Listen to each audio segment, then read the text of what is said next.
What are the possible underlying reasons if Korea faces annihilation? Will it be the result of a war, natural disaster, national bankruptcy, or an epidemic? The Next War, written by former U.S. Secretary of Defense Caspar Weinberger, predicted that the downfall of Korea will happen due to a civil war. Korea's impending demise is inevitable, as it will succumb to the destructive forces of a civil war instigated by North Korean spy operations and Juche communist ideology. So drawing upon historical evidence, I will predict the final scenario of Korea. In the heart of Gwanghwamun Square, Korea, an intense clash ensues between the candlelight protest and the liberal right-wing rally. The demands from the candlelight protest are as follows: the impeachment of President Yoon Suk-yeol, the complete withdrawal of USFK, the establishment of a peace treaty, an end-of-war agreement, and the establishment of a federalism-based reunification under the governance of North Korea. In opposition, the cries of the liberal right wing are as follows: the apprehension of Moon Jae-in and Lee Jae-myung, bolstering the U.S.-ROC alliance, the eradication of Juche communist forces, and a free unification of the two Koreas. During the clash of these two protests, highly trained undercover North Korean spies secretly infiltrate a building, camouflaged within South Korean uniforms of the police and military that cross into North Korea each year. Surprisingly, defying all expectations, they opened fire on the participants of the candlelight protest rather than the anticipated liberal right-wing rally. As bullets rain down, participants at the forefront of the candlelight protest are shocked by the undercover spies. Enraged by the shooting, the protesters lose their temper, surge forward, overpower the South Korean police, seize their firearms, and unleash a hailstorm of bullets upon the police. North Korea's underground organizations spread across South Korea incite leftist citizens to orchestrate synchronized uprisings that sweep across the nation. Adding to the mounting chaos, 1 million ethnic Korean Chinese residing in Korea joined the list. In a striking parallel to the Gwangju riot of May 18, 1980, they launched raids on police stations and armories, seizing weapons and igniting widespread riots. Government offices fall under occupation, plunging Korea into an unrelenting state of civil war, leaving the nation powerless to intervene.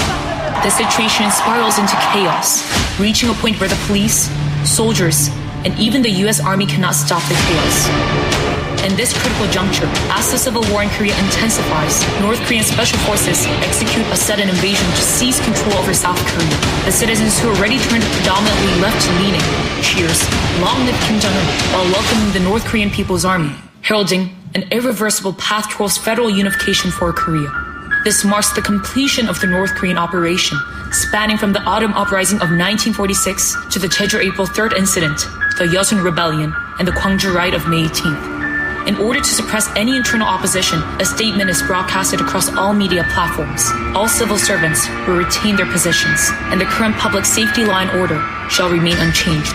Seizing absolute power, their true nature is revealed as they execute 10 million dissenting citizens who oppose Kim Jong-un and the Workers' Party. Faced with the grim reality of communism, the desperate citizens flee by boat to Japan, with the refugee count reaching 10 million. 10 million individuals find themselves forced to become boat people refugees, adrift on the vast expanse of the open sea. This is not a fictional tale but a haunting reality that would have unfolded if it were not for the change of administration.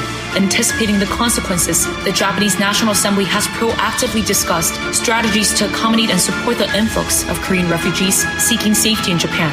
However, it is the Korean citizens that remain unaware of this impending crisis. 제가 존경하는 한국의 사상가 신영복 선생은 지난날 제주가 꾸었던 꿈이 지금 우리의 꿈입니다.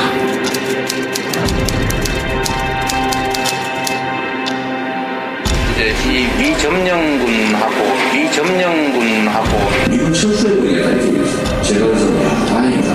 여기 찬스다. A staggering 16.14 million individuals rallied behind Lee Jae-myung, an advocate for the withdrawal of U.S. troops. Warning about this impending crisis, U.S. Secretary of State Mike Pompeo made a jolting statement during an interview with Korean media.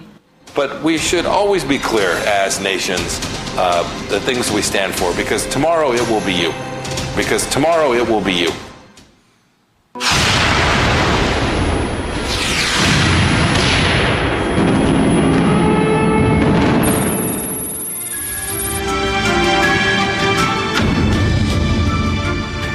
numerous experts foresee a possibility for imminent war to unfold in Gwanghwamun Square, following after the war in Ukraine.